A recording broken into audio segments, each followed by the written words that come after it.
But एक attitude होता है बॉलर का।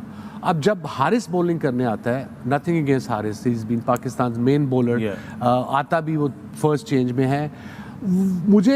मुझे लगता है, या मैंने उसका रिकॉर्ड भी देखा है कि ये 2-3 चौके खाएगा, कोई हिट मारेगा तो आउट होगा। मैंने उसको आज तक कभी ऐसे बहुत कम देखा है, क्योंकि ऐसे बैट्समैन खेला हो जैसे बुमराह ने बोल्ड किया है या एज लगी है, स्लिप में गया है, बड़ा कम होता है उसका, बॉल स्विंग नहीं होता जब वो थर्ड उस पर आता है, unless it's reverse swinging. He is got pace, no doubt, he has to improve his length for one day cricket. T20 bowling, one day bowling and test match bowling is totally different beast. आज ये हारिस की bowling आपके सामने, लेकिन आप full unbelievable hitting, ये shot मेरा मतलब है बड़ी बिग शॉट है, yes, down leg side shot. Look at that again. तो ये अगर आप छोटा टोटल डिफेंड कर रहे हो, अगर आपके मेन बॉलर को 2 ओवरों में या 3 ओवरों में 30 या 25 हो गया है, सो गेम ओवर।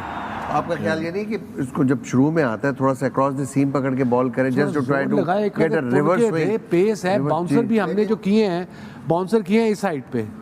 अब Rohit Sharma is not 6'5", is like normal height, यहाँ बाउंसर करना है तो आपने उसको इस साइड पे करना है, इस साइड पे वो इंडिया ने खेली है और जो पाकिस्तान ने खेली है, तो this gap is going to disappear very fast. Yeah, massive gap. I can understand the disappointment by the fans in Pakistan or living abroad.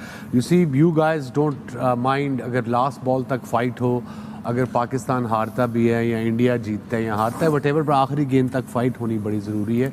और यू सी, मैंने सुबह भी कहा था कि इंडिया 70 पाकिस्तान 30, वो रीसेंट फॉर्म की बात नहीं कर रहा मैं, जनरल टीम कॉम्बिनेशन की, फिटनेस की, उनकी प्लानिंग की, फ्यूचर की, एवरीथिंग इकट्ठा मिला होता है। हमारे यहाँ यू सी, ब्लेम तो नहीं करता मैं किसी को, अगर 3 साल में 3 चेयरमैन बदल रहे हैं तो टीम का भी फिर जो फोकस होता है या जो भी मैनेजमेंट होती है, उनको फिक्रें ये लगी होती है कि हमने अगले सीरीज़ में होना है नहीं होना। मैं कोचेस की और स्टाफ की बात कर रहा हूँ। So everything changes, the whole dynamics of running the team changes. And today we discussed in the break time ke 154 for 2 and then 191 all out, and I think we lost about 7 wickets. जी sir, we lost 36 run के ऊपर हमारी 11 से 40 over के दरमियान 138 run किए, 103 dot बॉलें और 7 विकेटें हमने गंवाई हैं। 187 पे 7 आउट थे हम। तो ऑब्वियसली ऐसी टीम के खिलाफ, ऐसे क्राउड में जहां आपकी कोई सपोर्ट नहीं है, 1,20,000 सपोर्ट कर रहा है, तो थोड़ी बॉलिंग में भी प्रॉब्लम नज़र आई, फास्ट बॉलिंग में। मुझे तो, मैं इससे डिस्कस कर रहा हूँ मिसबा से, शेबी से भी, कुछ प्रेजेंट क्रिकेटर्स हैं स्पेशली शेबी, कि मुझे तो फिटनेस का भी कुछ फ़र्क लगता है। फिटनेस के टेस्ट होने बंद हो गए हुए हैं। बिफोर जब मिसबा कोच था तो यो टेस्ट, जो भी टेस्ट ये करता था, तो लड़के कंप्लेन करते थे आके मुझे, या कभी मिलते थे कि देखो जी वो रैंडम फिटनेस टेस्ट हो जाता है। So there was a reason behind that method कि महीने में एक दफ़ा इन प्रोफेशनल स्पोर्ट्स का फिटनेस टेस्ट होना बड़ा ज़रूरी है। आई उस लेवल पे हैं कि नहीं है। अगर आप महीने में नहीं करोगे एक दफ़ा रैंडमली, तो वही यही हाल होना है आपका लंबी मैचों में, लॉन्ग रन में। Miss let me bring this conversation to you. बहुत से सवालिया निशान लग गए हैं आज बहुत सारी चीज़ों के ऊपर एक बार फिर। अच्छा, कोई हम जैसे लोगों के लिए तो कोई नहीं है, we stay in a positive state of mind. अभी पूरा वर्ल्ड कप बाकी पड़ा हुआ है। You don't know, Pakistan team has the full potential of making a comeback. हमारी टीम की अनसर्टनिटी और अनप्रिडिक्टेबिलिटी ही जो है वो एक बड़ी यूनिक चीज़ है, क्योंकि they can bounce back and we really hope and pray कि they bounce back. But here's another thing, we सी कि दूसरी टीमें जो है वो ज़्यादा से ज़्यादा कंसिस्टेंट होती जा रही हैं अपनी परफॉर्मेंस के अंदर। उधर कोई ऐसी चीज़ नहीं अनप्रिडिक्टेबिलिटी और अनसर्टनिटी की है। आप इस वक्त पाकिस्तान क्रिकेट बोर्ड की टेक्निकल कमेटी के चेयरमैन भी हैं। Now let me bring this conversation to you. This looks just like a very, very scattered, very disoriented kind of situation that we are faced with again today. देखें, बात simple है। अभी मैं थोड़ा सा पाकिस्तान की जो प्रॉब्लम्स हैं उसके बारे में बताऊंगा कि अगर आप पीछे एशिया कप में भी देखें, 2019 के वर्ल्ड कप में भी देखें, जहाँ भी आप इस टीम को देखेंगे, एक चीज़ कॉमन है कि स्लो पिच पे जब भी हम खेले हैं, वी हैव नो क्लू कि हमने कैसे खेलना है। अगेंस्ट स्पिन हम फंस जाते हैं।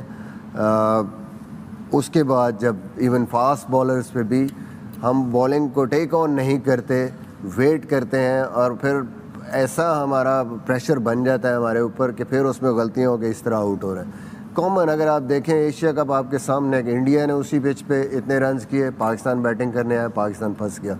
आज भी अगर हम देखें कोई ऐसी चीज़ नहीं थी, मुश्किल नहीं थी, स्लो थी पिच। 150 रन्स पे आपके सिर्फ 2 आउट हैं, लेकिन जो हमने श्रीलंका के अगेंस्ट जैसी बैटिंग की अगेंस्ट स्पिन, हमने उन पर चार्ज किया, निकल के छक्के भी मारे। अब्दुल्ला शफीक जो कि जिसका कि दूसरा तीसरा मैच है, उसने टेक ऑन किया स्पिनर्स को। फिर रिजवान ने भी उसके साथ थोड़ा सा अटैक किया, तो हम 340 प्लस रन चेस कर गए। आज नथिंग देयर, हमने उनको सेटल डाउन होने दिया। तो ये सामने आ रहा है कि यार एक ही प्रॉब्लम हमें हो रही है हर मैच में, we let opposition's spinners bowl according to their field. कहीं पे भी ना फीट यूज़ कर रहे हैं, ना उनको बड़े शॉट मारने जा रहे हैं।